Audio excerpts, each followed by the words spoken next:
Guys, I'm happy to see Kenyan people. You are happy. Tunashukuru Mwenyezi Mungu. Nimefurahia kuona Wakenya wenzetu ni wazima, wanaendelea vizuri. Tunashukuru Mungu. Aresi. Ohoro. Christine, ohoro. Christine, salimia watu. Wakenya wenzetu. Eidhia Kenya agwito. Tukano wa Kenya Saudia tumekuwa hospitalini. Lakini tumepona, tunatamani Mungu amewaponya. Aresi geithia ndo. Merede ndagusoka. Huyu ni Alice. Alice yaongeangi lakini anasikia kila kitu. Aresi. Ohoro. Christine. Oyo. Eidhia ndo. Habari zenu wa Kenya. Ngani mpo? Nani president tulichaguana? President hajachaguliwa huko dunia gani Christine? Sijui na nini niliacha kupiwa na Baraza la Ruto. Ruto mengi nileka ataingia. Bado, election bado. Maskini Christine amegonjeka mpaka anauliza president wa Kenya ni nani? Jamani, tumuombeeni Mungu, tuombe madada zetu. Hakuna mwenye alipata. Bado election ijefika, bado hatujafika. Bado hatujafika election. Election ndio inakaribia. Ndio tunangoja. Unaona vile Aris anashughulikia Mkenya mwenzake, anamjali kwa matunda. Tunashukuru wa Kenya kwa upendo. Aris amekuwa akimshughulikia Christine. Alice amekaa miaka 2, Christine amekaa miezi 4. Lakini sasa hivi wako sawa, tunashukuru Mungu, wako karibu kwenda nyumbani. Amen. Ni machapati. Nimetoka nazo huko kwa Makemboi. Unajua mnaona kama ni ndoto. Nimepewa chapati, yani wenye waliniita ni marafiki. Mimi nawaambia nakuwa na marafiki Makemboi ambao wana akili mzuri. Hizi ni machapo wamenipeza ukula baka kesho. Na ndio niliwaambia nilikuwa nimeenda kutafuta kuchukua hiyo ripoti ya mwanamke ambaye alikosekana. Ni rafiki tu yao Makemboi lakini alikuwa kwa nyumba, yani alikuwa amehostiwa na Makemboi wengine. Akawa amelala huko nyuma, amepigwa, akarudi akapigwa na alikuwa already ashakuwa paralyzed juu ya ile sijui vile kulienda, maybe aliingizwa vibaya. So akawa paralyzed, wakarudi wakampiga mpaka akafika kwenda ICU. So nimewahakikishia kwamba hizi ni chapo ambazo nimetoka nazo kwa Makemboi ambao walikuwa wameniita ndio niweze crazy hii issue, justice huyo mwanamke ipatikane na tuweze kujua ako wapi, manake hajulikani kwenye aliko. Makemboi mtatuambia. Yes, sasa unasikia mambo vile imekuwa.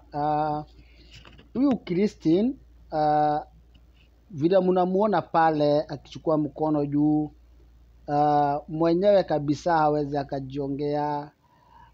Anaongea tu mambo tu hivi juu hata ni kama kichwa bado haiko sawa. Sasa yani kulingana na ile uti wa muongo vile alikuwa paralyzed, kwa confused, but ako at least hiyo wakati alikuwa na miezi 4 kwa hospitali.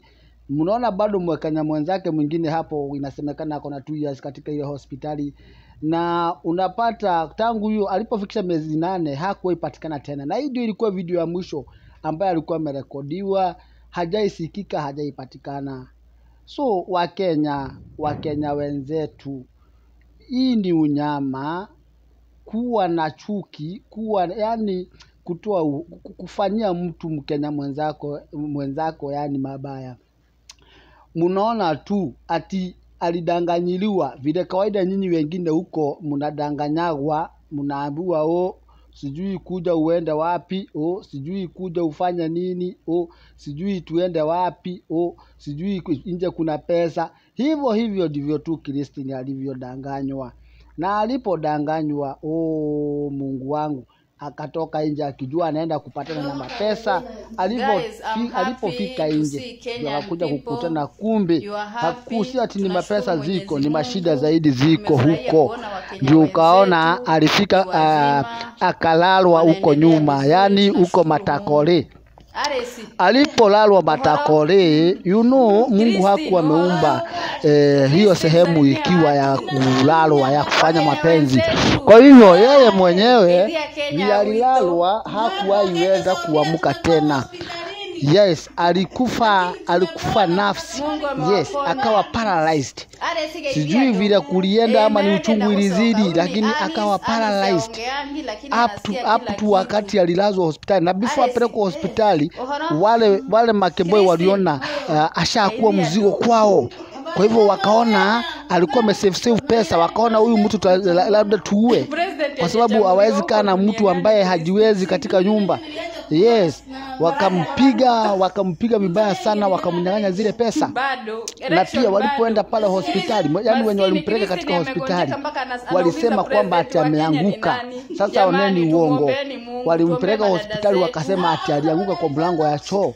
Ati sasa akawa paralyzed, but kweli ni kwamba ambao umetokezea ni kwamba alilalwa nyuma, alifinywa matakore. Alifinywa matakore, na Wakenya wenzao wakaamua kumnyang'anya zile pesa zote ambazo alikuwa amesefu kwenye M-Pesa, na wakaamua kumvamia wakiwa na nia ya kumuua. Lakini kwa bahati nzuri hawakuweza kumuua hiyo wakati alikufa.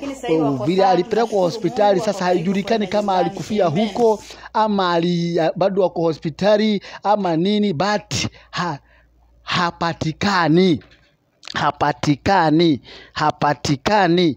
Na wenye ambao wanamjua ni wenye walikuwa wanaishi na yeye, Makemboi ambao mko huko Riadhi, ambao mlikuwa mnaishi na Christine Wangari. Mtuambie vizuri, huyu mtoto wa wenyewe mlipompiga mkamnyang'anya pesa, alipoitiwa biashara akaitwa mtu ambaye alikuwa amelipa amlale na yeye huko matakore, alipo paralyzed mkakosa haja yake.